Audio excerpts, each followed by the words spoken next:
Have you ever gazed at a painting and felt it was alive? What if it truly was? This is the story of a love that defied centuries, bound by art, curses, and the silvery glow of the moon. In the quiet corners of a bustling city, there existed a quaint little antique store.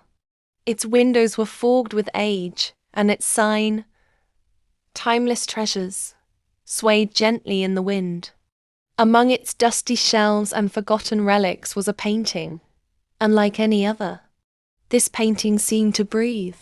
The colors, though muted by time, shimmered faintly under the moonlight. It depicted a solitary figure, a man dressed in 18th century attire, standing in an overgrown garden.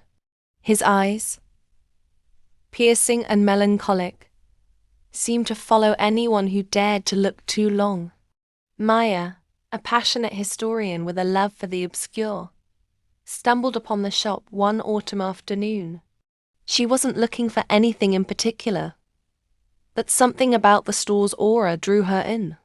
As her eyes scanned the shelves, the painting called to her, as if whispering her name.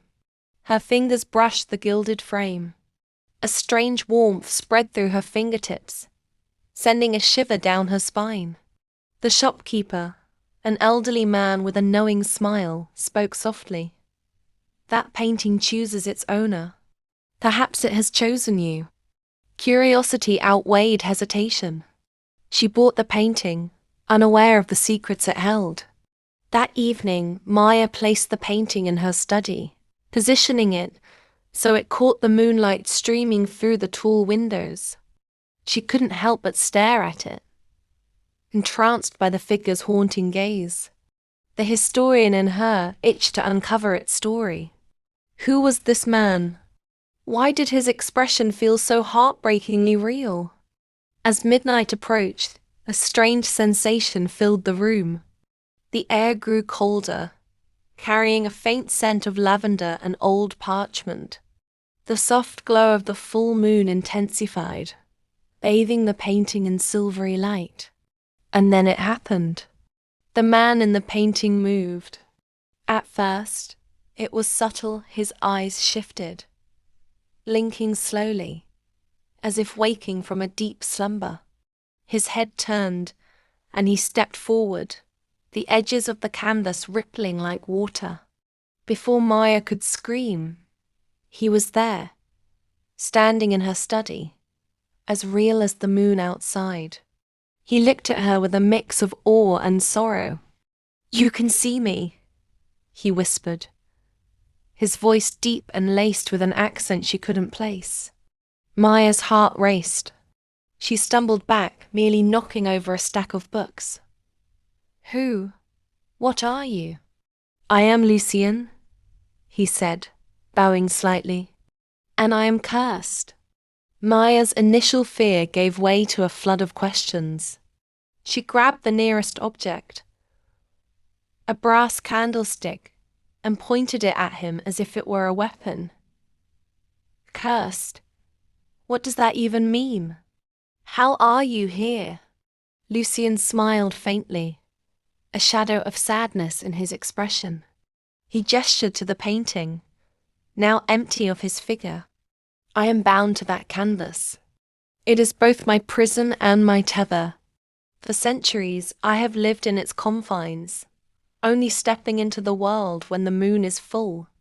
Maya lowered the candlestick slightly, her curiosity overpowering her fear. "Centuries? You mean, you're not from this time?" "No," Lucien replied. "I was a painter in 18th century France. I was young, ambitious, and foolish. In my pursuit of immortality through art, I angered a sorceress.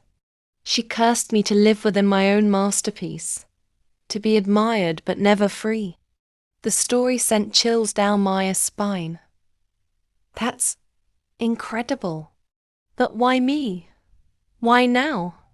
Lucien took a step closer, his gaze steady. "I do not know. Perhaps the painting chose you, as the old shopkeeper hinted. Or perhaps fate thought you could help me. Maya blinked, her analytical mind struggling to process his words. Help you? How am I supposed to do that? He hesitated, his voice softening. To break the curse, I need to uncover the sorceress's intentions and the origin of her spell. But my memories of that time are fragmented. I need someone to help me piece them together. Someone with your expertise. Maya hesitated, the weight of Lucien's words pressing down on her. Could she really help? Was she even capable of unearthing secrets buried for centuries? But as she looked into Lucien's eyes, she saw something that stirred her resolve, a flicker of hope, fragile yet alive. All right, she said finally, her voice steady despite her racing heart. I'll help you, but I'll need more than fragments of memory. I'll need everything you can tell me about your life before this. Lucien's expression softened, and he nodded. I will share what I can.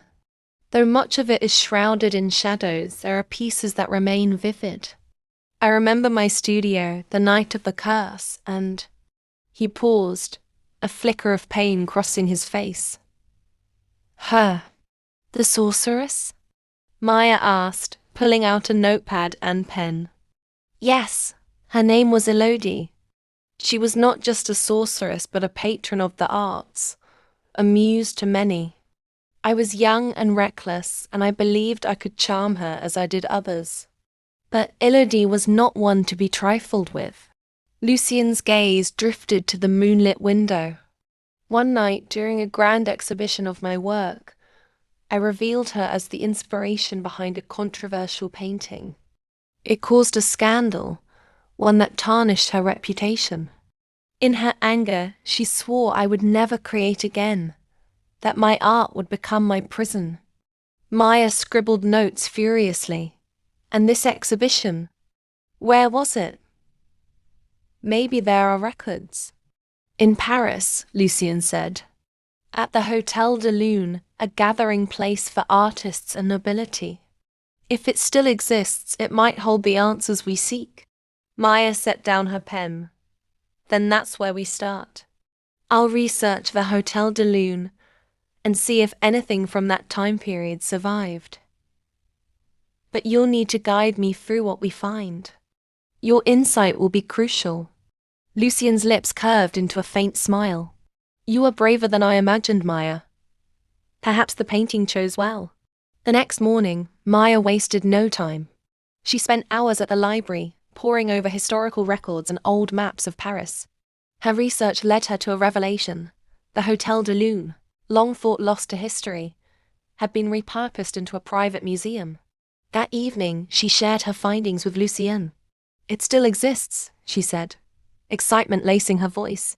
Though it's now a museum. If there's any trace of Elodie's spell or your work, it might still be there. Lucien's eyes lit up with a mix of hope and trepidation. A museum? Then my work might still hang on its walls, or gather dust in its archives. But there's a catch, Maya added. It's not open to the public without special permission, and convincing them to let me explore their archives won't be easy. Lucien leaned against the edge of her desk, his form illuminated by the soft glow of the painting behind him. You've already gotten this far. I have faith you'll find a way. The next day, Maya reached out to the museum. Under the guise of a historian researching forgotten artists, she managed to secure a private appointment. The curator, intrigued by her interest in the hotel's past, agreed to grant her access. A week later, Maya stood in front of the grand building. Its facade, weathered but regal, bore the unmistakable charm of 18th century architecture. As she stepped inside, the air was thick with history, the faint scent of aged wood and varnish lingering in the halls. The curator, a meticulous woman named Margot, greeted her warmly. Welcome to the Musée de Lune. It's rare to find someone so interested in its original purpose. Most come for the art. Maya smiled. History is my passion. I'm particularly interested in artists who may have been associated with the hotel during its heyday. Margot led her through the dimly lit corridors, stopping before a portrait that made Maya's breath catch. It was one of Lucien's works, his unmistakable style shining through. The title plaque read, "The Sorceress." "Do you know anything about the artist?" Maya asked, keeping her voice steady. "Not much," Margot admitted. "He was a recluse, and his works were overshadowed by scandal. But this particular painting has an air of mystery. Some say it's cursed." Maya's heart raced. "Cursed? How so?" Margot hesitated. "Strange things happen around it. Lights flicker. Visitors feel cold spots. It's one of our lesser-known pieces, but it intrigues many." Maya jotted down notes. "Could I see the archives? I'd like to understand more about its history." In the dimly lit archives of the Musée de Lune, rows of neatly labeled boxes and brittle documents stretched endlessly. Margot guided Maya to a section labeled 18th Century Collections. "This is where we keep the Hotel de Lune's original records," Margot explained. "If the artist you're researching has any ties to the building, this is the best place to start." Maya nodded, thanking Margot as she left her to sift through the materials. The air was musty, and the faint hum of the dehumidifiers was the only sound accompanying Maya's determined search. She pulled out a box labeled Exhibition Records, 1760s, and began flipping through its contents. Hours passed, and her fingers were smudged with the residue of aged ink.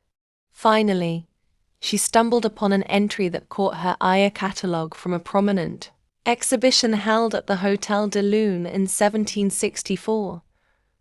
It included an artist's name she knew all too well, Lucien Armand.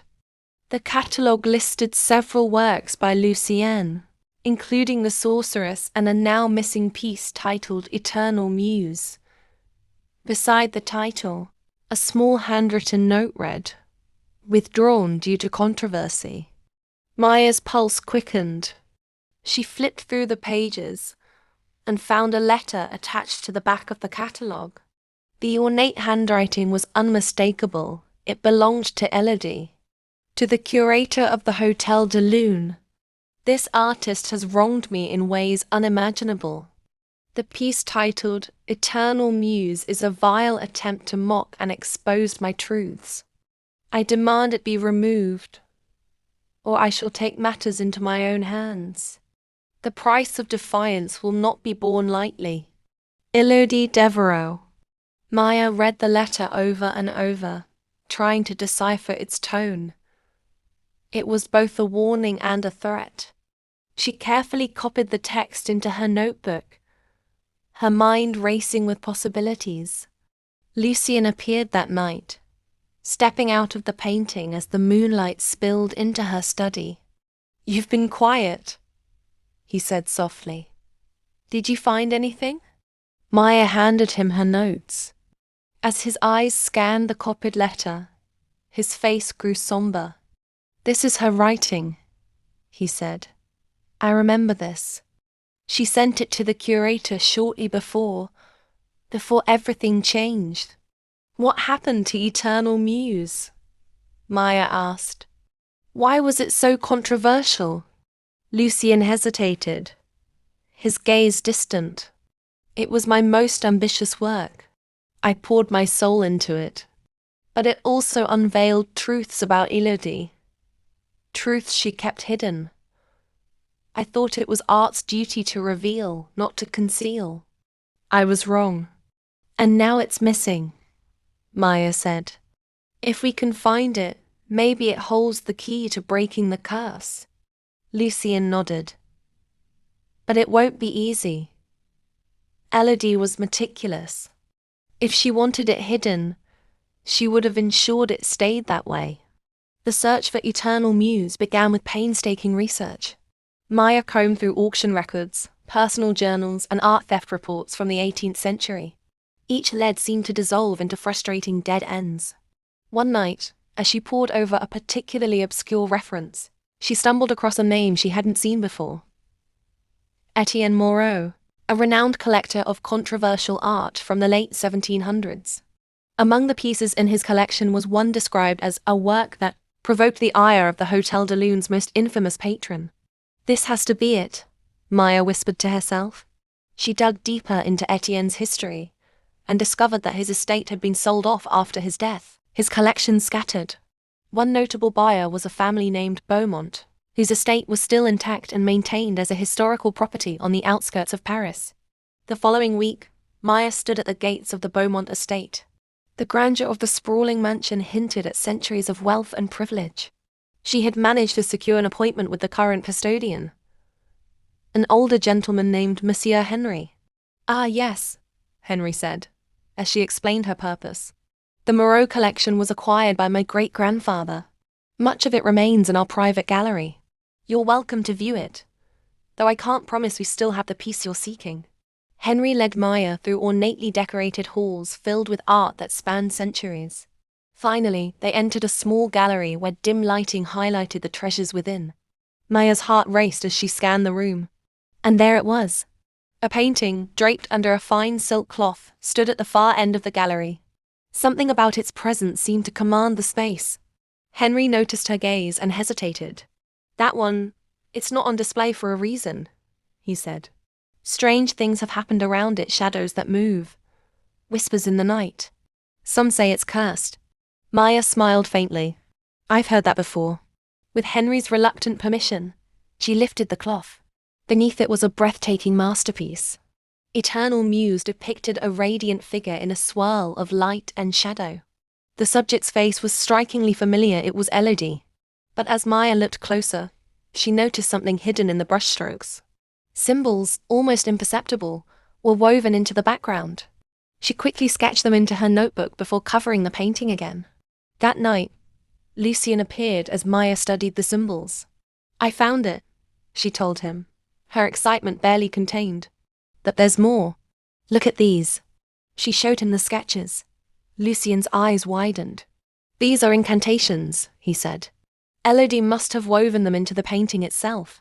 This isn't just art, it's a spell." "But what does it mean?" Maya asked. Lucien's expression darkened. "If I'm right, this isn't just about binding me. It's about binding her as well. Elodie's power, her essence, it's locked in that painting."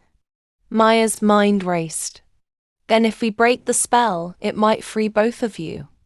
But it could also unleash something far worse," Lucien warned. "We have to be certain." Over the next several nights, Maya and Lucien meticulously worked to decode the symbols. Each one represented an element of Elodie's magic protection, concealment, and binding. It became clear that Eternal Muse wasn't just an artistic masterpiece. It was a prison of unimaginable complexity. "This isn't a simple curse," Lucien said one evening. "Elodie didn't just trap me. She anchored her own power to the painting, to ensure no one could undo it without her consent." "But she's gone," Maya said. "Her power is still there. But Elodie isn't. So how do we break it without her?" Lucien sighed, pacing. "There's only one way I can think of: a counter-incantation. But that requires something just as powerful as the original magic." Maya frowned. "Do you mean?" Lucien nodded. "Blood magic. The intent must come from the heart. A sacrifice of immense personal value is needed." They traced the symbols to an old grimoire held in the National Library of France. With the moonlight dimmed to a sliver, Maya took a train to Paris, clutching her notes. The library's special collections section was eerily quiet, its vast chambers echoing with every step. The grimoire, bound in cracked leather, held secrets long forgotten. Maya leafed through its fragile pages until she found a passage that mirrored the symbols. The text was cryptic, but one phrase stood out. "What is loved must be let go. Only then shall the binds unravel." Her breath caught. "Loved?" she whispered to herself. Returning to the inn, she recounted her findings to Lucien. His face was solemn. It's asking for something irreplaceable. Your bond with me, it might be the key. If you truly want to free me, it could mean severing our connection. Maya's heart sank. There has to be another way. The full moon approached, bathing the inn in silver light. The night of the ritual was upon them. Lucien stood by the window, his figure blending with the shadows. "We don't have to do this," he said quietly. "I don't want to lose you, Maya." "But you've been trapped for centuries," Maya replied, her voice trembling. "You deserve freedom, even if it costs us." Lucien stepped closer, brushing her cheek with his fingertips. "You've already given me more than I could ever ask for. If this is goodbye, then let it be on our terms." In the Beaumont estate, under the watchful eye of the moon, Maya set up the ritual. The painting, now transported with Henry's cautious permission, stood at the center of the room. Candles flickered, casting shadows that seemed to dance with a life of their own. Maya recited the incantation, her voice steady despite the tears streaming down her face. The air grew heavy, charged with a palpable energy. The painting began to glow, the symbols igniting like fire. Lucien stood beside her, his form flickering as the spell progressed. "Maya, stop," he cried. "This is too much." But she didn't waver. "What is loved must be let go," she whispered, her voice breaking. "And I love you, Lucien." With a final word, the room erupted in light. When Maya awoke, the painting was gone. The room was silent, save for the soft rustle of wind. She looked around, her heart sinking. "Lucien?" she called, her voice trembling. But there was no answer. Weeks later, Maya returned to her quiet life. The memory of Lucien, a bittersweet ache. She continued her research, dedicating herself to uncovering forgotten stories. One evening, as she flipped through her notes, she found a folded piece of paper she didn't recognize. Opening it, her breath hitched. "Thank you for setting me free. The moon still whispers your name, and so will I. Lucien."